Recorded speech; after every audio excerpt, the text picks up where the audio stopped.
Hi అండి. Welcome back to Aishu YouTube channel. ఈరోజు మధ్యాహ్నం తినడం కోసమని వామచారు చేస్తున్నాను. అలానే బంగాళదుంప బఠానీ కూర కూడా చేస్తున్నాను. ఎలా చేస్తున్నానో చూసేయండి. ముందుగా ఒక తెప్పలతో నీళ్లు తీసుకున్నాను. అందులో చింతపండు వేసుకోవాలి. అలానే ఒక టమాటీని కూడా వేసుకోవాలి. టమాటీ వేసుకున్న తర్వాత కొంచెం కరివేపాకు వేసుకోవాలి. దాని తర్వాత కొంచెం కారం కూడా వేసుకోవాలి. అలానే తగినంత సాల్ట్ కూడా వేసేసుకోవాలి. ఇప్పుడు చిటికెడు పసుపు కూడా వేసుకుందాము. పసుపు వేసుకున్న తర్వాత స్టవ్ ముట్టించుకొని స్టవ్ మీద పెట్టేద్దాము. ఇది బాగా మరగాలి.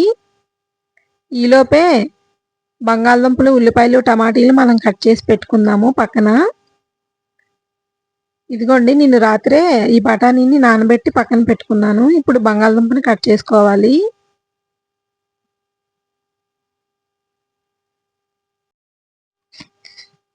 ఈ బంగాళదుంపని కట్ చేసుకున్న తర్వాత ఉల్లిపాయలు, టమాటీలు, పచ్చిమిర్చి కూడా కట్ చేసి పక్కన పెట్టేసుకోవాలి.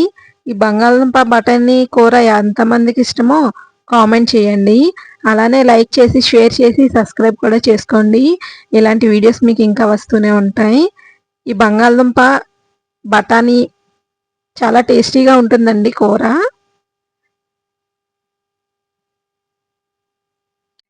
నాకు ఒక కామెంట్ వచ్చింది, నువ్వు వీడియోస్ తీస్తున్నావు కానీ నీకు వ్యూసే రావట్లేదు అని అంటున్నారు.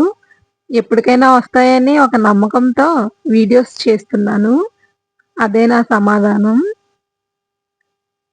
ఇంకా ఏదైనా వంట వండాలంటే చెప్పండి, అది కూడా వండేస్తాను. కామెంట్ చేయండి.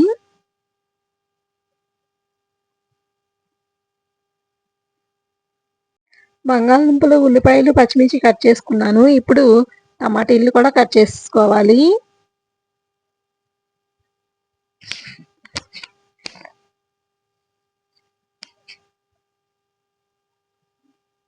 చిన్న చిన్న ముక్కలుగా కట్ చేసుకుంటే తొందరగా ఉడికిపోతాయి.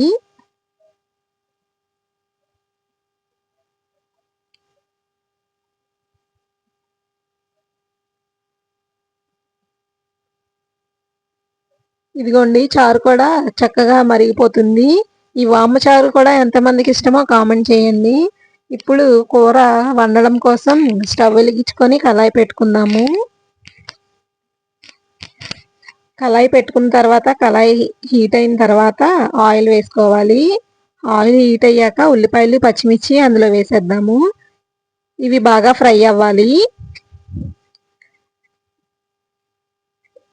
ఇవి బాగా ఫ్రై అయిపోయి ఇప్పుడు టమాటీలు కూడా వేసేద్దాము. ఈ టమాటీలు బాగా ఉడకాలి, చారు బాగా మరిగిపోతుంది. కొంచెం సాల్ట్ కూడా వేసుకొని బాగా కలిపేసుకోవాలి. తొందరగా టమాటీలు ఉడుకుతాయి.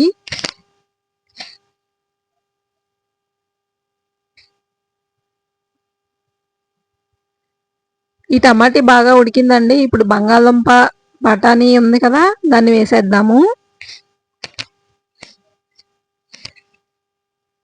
ఇవి వేసుకొని బాగా కలిపేసుకోవాలి. కూర అయితే చాలా టేస్టీగా ఉంటుందండి. మీరు కూడా ఇంట్లో ఒకసారి ట్రై చేసి ఎలా వచ్చిందో కామెంట్ చేయండి. ఇప్పుడు ఇది వేగుతూ ఉంటుంది. చారు బాగా మరిగిపోయింది కాబట్టి తాలింపు వేసేసుకోవాలి. చారు ఒక గిన్నెలోకి తీసుకొని అందులో ఆయిల్ వేసుకోవాలి. ఆయిల్ బాగా హీట్ అయిన తర్వాత వెల్లుల్లిపాయ వేసుకోవాలి. అలానే వాము కూడా వేసుకోవాలి. ఎండుమిరపకాయలు కూడా వేసుకొని కరివేపాకు కూడా వేసుకోవాలి. అవి బాగా వేగిన తర్వాత ఈ చారు అందులో వేసేసుకోవాలి. ఈ బంగాళదుంప బఠానీ బాగా ఫ్రై అయిందండి. ఇందులో కొంచెం పసుపు, అలానే కారం కూడా వేసుకుందాము. సాల్ట్ లాస్ట్లో వేసుకుందాము, ఎందుకంటే ఉడకాలి కదా బాగా. ఇవి బాగా కలిసేంత వరకు కలిపేసుకొని కొంచెం వాటర్ వేసుకోవాలి. వాటర్ వేసిన తర్వాత ఒకసారి కలుపుకొని మూత పెట్టేసుకుందాము. ఇది దగ్గరగా ఇంకిపోవాలి ఈ వాటర్ అంతా. ఇదిగోండి, ఇంకింది. ఇంకా చాలా దగ్గరగా అయిపోవాలి. నీళ్లు ఇన్ని ఉండకూడదు. టేస్ట్ అయితే చాలా బాగుంటుంది. ఇదిగోండి ఇలా దగ్గరగా అయిపోయింది. ఆయిల్ అంతా పైకొచ్చేసింది. ఉప్పు సరిపోకపోతే ఉప్పు వేసుకోండి.